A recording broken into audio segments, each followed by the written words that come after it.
As a woman who works in football, I'm really passionate about talking to other women who share my love for the sport. So today I'm joined by actress Kim Barrett, who is a lifelong Arsenal fan. And let's be honest, she has one or two opinions, I think it is fair to say.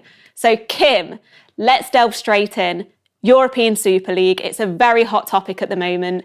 How did you feel about it and how do you feel about it now? Well, I mean, it has been a rollercoaster of a week, for sure.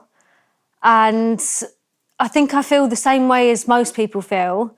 I think it's detrimental to football. And I also think that the way that it was done was so careless. And I'm really disappointed in the 6 English clubs that signed up for it, to be honest. I think now the way that I feel about it is even worse, because I think had everybody have not, went so crazy about it, they would have tried to kind of get away with it, like they tried to push it on. And I think, earlier in the week when Liverpool played, Gary Neville and Jamie Carragher were speaking after, and they said that they can't really find any positives in it. And I completely agree. If they'd brung something in that there was positives, you could kind of understand why they'd want to. But when you think of like the other teams in the Premier League, it's so unfair on them. It's unfair on the fans. It's unfair on the players not being able to play for their home teams, like their international teams, not being able to play in the Premier League. So where does that leave the other teams in the Premier League? Like, we want them in the Premier League, basically. So I think that would definitely it takes the heart out of football, really. So I was really disappointed in it. But everybody stuck together. And it's not going ahead. Obviously, they've pulled out. But in Arsenal's case, I mean, Ian Wright said the other day, do they deserve to be there? And when you're looking at the current situation, we're 9th in the table. No, I don't think they deserve to be there. Obviously, because of history, they are one of the biggest clubs in the UK. But look at the way that they've been playing. Some fans might say that they'd like to see the bigger games week in and week out, like Real Madrid and stuff like that. But as an Arsenal fan that's watched Arsenal this season, I don't want to watch them being spanked by Real Madrid week in, week out. If you'd earned your place to be there in the first place and it was a good idea and it benefited everybody, fair enough. But how can you even expect to play in a league like that? I'm really, really disappointed with them, to be honest. Well, that is a nice little segue into my next question. If we go to Arsenal in the Premier League, if you don't mind discussing it. Oh, gosh. Everton, Wolves, Man City, Liverpool and Villa have all done the double over you this season. We're going to talk about Arteta. Should he stay or should he go? Do you think it's a sort of work in progress project or is it Arteta out? He's got to go. He has to go. And yeah, I mean, it's not acceptable. When we had Arsene Wenger in and we were finishing 4th, that was already bad enough. We are 9th in the table, probably finished 9th or 10th. Obviously, we won a trophy last season, won the FA Cup. But are we going to win the Europa? I doubt it. Because obviously we have to play Villarreal first and then face United. Can we beat United? No. I don't think we can, to be honest. So I think he does have to go. I'm sure he's a very nice person. He's very calm. But he makes so many excuses. Everything's an excuse. And I think there needs to be a point where you take accountability, take responsibility and work out what's going wrong, why it's going wrong, how we can fix it. I don't think the team is cohesive as it should be. They don't gel well. They don't mesh well. And I think, he has to go. In what sort of world is finishing 9th or 10th acceptable? It's not. For Arsenal, for such a big club like Arsenal, it's definitely not acceptable. He has to go. He has to go. So you want him to go? I want him to go.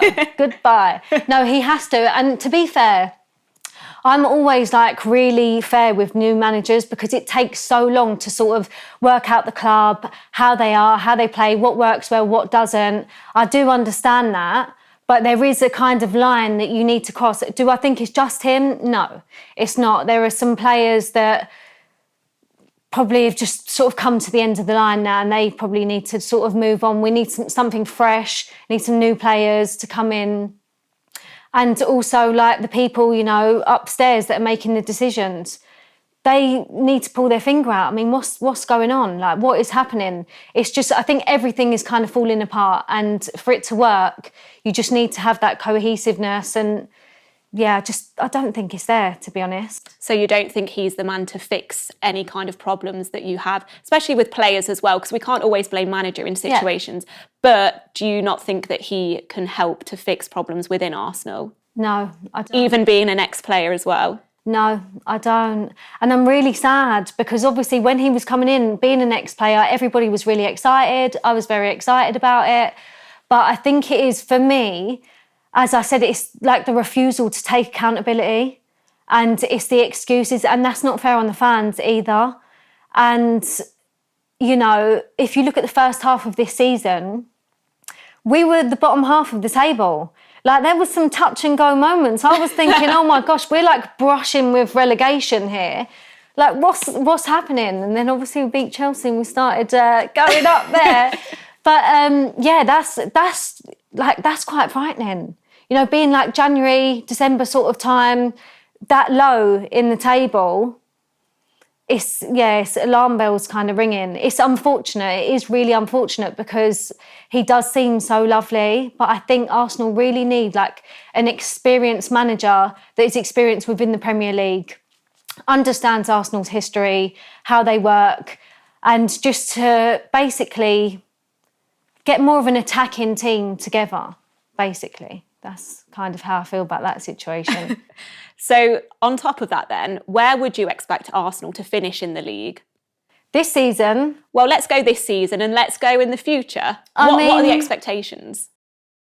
The expectations for Arsenal, the Arsenal that I know and love, the Arsenal that I've always watched, my expectation, they should be finishing top 4. Top 3, ideally. But top 4 is kind of, you know, what we've sort of been accustomed to, finishing 4th, maybe 5th. Because if there has been a change of manager, I could understand if it was, you know, maybe 5th, 6th. But 9th or 10th, no, I can't. They haven't played good enough to finish higher, I'll completely admit that. But I don't know why that is. Why? Like, why is that? Do you think if the fans were in the stadium, that would have an impact on the way that the team plays, on Arteta's sort of position as a manager? I think the fans does make a big difference, definitely. Like, even watching it, it's not the same, and it must feel really weird as a player playing with no fans, you know, no cheering. And I definitely think when you have your fans there, it does build morale, really. So the morale is probably low in that sense. I think, yeah, it probably could affect his ability, but I don't think he is the right manager for that club. I really, really don't. Yeah, I don't know. I don't know what they're going to do moving forward. I don't think he will go this season. I think if he does go, it will be probably around the end of the year, maybe beginning of next year. I don't think he'll stay next season till the end, basically. Even if you win the Europa League? I mean, if we win the Europa, then that's 2 trophies in, you know, just over a year. So he could, but then again, if we keep continuing the way that we're continuing playing the way that we are and finishing 9th and 10th in the league, or, you know, next season, if we're almost at the bottom of the league until later on in the season, I think, yeah, he'll be gone, to be honest. Let's bring some positivity to the chat now. Yes, please. Let's go back to the good old days. Oh. If you could bring any Arsenal player back, and let's be honest, there's quite a few of them, who would it be and why? I mean, for my era, it has to be Thierry Henry. It has to be. I mean, he was just outstanding. So that's like the obvious answer. Without that being the obvious answer, I would love to see the 1998 team, the whole team back, really. Right, I did say one player. Yeah. The whole lot. I mean, if they were playing now, it would be a different story. But yeah, Thierry Henry would be my player to bring back, for sure. He was just outstanding. He is such a massive part of Arsenal's history, and he will be for a long time to continue. He was absolutely amazing. Do you think he would have saved your season? This season? Yeah. I'd love to say yes, but I definitely think, it's a team effort and players need to bounce off of each other. There needs to be like high energy, good morale. So, I mean, some of the games we've played this season, I don't even think Thierry Henry could have Well, let's saved go us. back to that Everton game, because I don't think, maybe if he'd been in goal, it might have been slightly different. Yeah, I mean, it's no like an own goal. An own goal, yeah, that was a painful game. And obviously we had the VAR situation with Pepe. That was, well, then again, it's kind of showing another side to VAR. Obviously, if you're the team on the receiving end, then it's good for you. And if you're not, then it's not good for you. But it was out, like he was offside by a millimetre. It was literally a millimetre. So obviously that wasn't great. Had we have had the penalty, would we have scored? I don't know. But at least we would have had the opportunity to maybe score against Everton, not against ourselves. But yeah, that was actually shocking. But I think you just get to a certain point where you're like, oh my gosh, I don't even know what to say anymore. Like, you can't really surprise me anymore or disappoint me any more than I'm already disappointed. But well done to Everton. Obviously, that was their first win at our ground in, I think, 25 years it was or something. So congratulations to them. They deserved it, to be honest. That was really nice, Kim. I like that. So let's look forward to the future, if we can, with Arsenal. Let's go forward 5 years. What trophies do you hope to have won in that time? Well, hopefully there will be another couple of FA Cups. And, oh gosh, it's really difficult. You could go anywhere with that one. I know what I'd like, but what we're going to get is another story. I think the situation that we're in now is just about coming together as a team, working really hard, finding a team that works and focusing on the games week in and week out and just getting positive results and, scoring goals and just focusing on that, really. I know obviously it's lovely to have cups, it's lovely to win things, but I think it's more about being a good, solid team. And I think that's what Arsenal need now, if you know what I mean. I just feel like there's no point winning things if you're having a bad season alongside it. I just don't think it matters. I just really like to see some life into the club and just some fresh faces maybe. And yeah, just hopefully we'll win some stuff. But as I said, like so many times, when you're looking at the situation that we are now, like being 9th and 10th in the league, I think our main focus needs to be getting back up there, top 4 at least. Especially as other teams ahead of you are doing so well. Like, we're getting some really decent performances. Obviously, West Ham have been the team of the season, I think. Yeah. Everton, of course, and Villa were up there as well. Leeds, like, there's so many teams competing now. So we do have a really competitive league, and that's what makes it so exciting. Maybe not for yourself at the moment, but it's definitely a really interesting season, I think, and one of those that's been very up and down as well.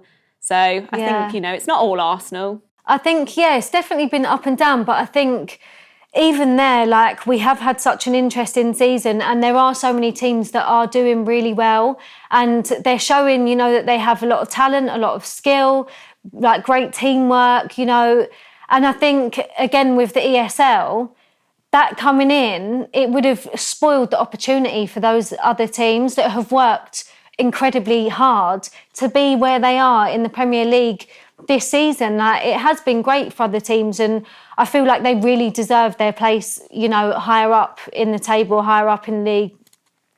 Yeah, I think it's well deserved and I just think we need to understand now as a team that is finishing mid-table that there are teams that we need to like really up our game and become more competitive against. You don't want to be too cocky with the situation. We're Arsenal, it's only this little game and that little game. As we've proved, those little games aren't actually little games anymore. These teams are giving us a good run for their money. So, yeah, we just need to really work together, I think, and, you know, hopefully next season there'll be a big positive change, some new energy. Hopefully the fans will be back in the stadium and that will just bring some, like, morale, just boost the team. But, yeah, I do think this season has been really up and down. It's just been shocking, to be honest. Well, let's see what happens at the end of the season and where you guys finish. You may not get European football next season, but who knows, you could win the Europa League. It's still up for grabs. You're still in it. Yeah. So we will see what happens. But thank you for talking to me, Kim. I'm sorry that we couldn't have more positive discussions about your team, but it's always very interesting to catch up. No, thank you for having me. Thank you. Thank you.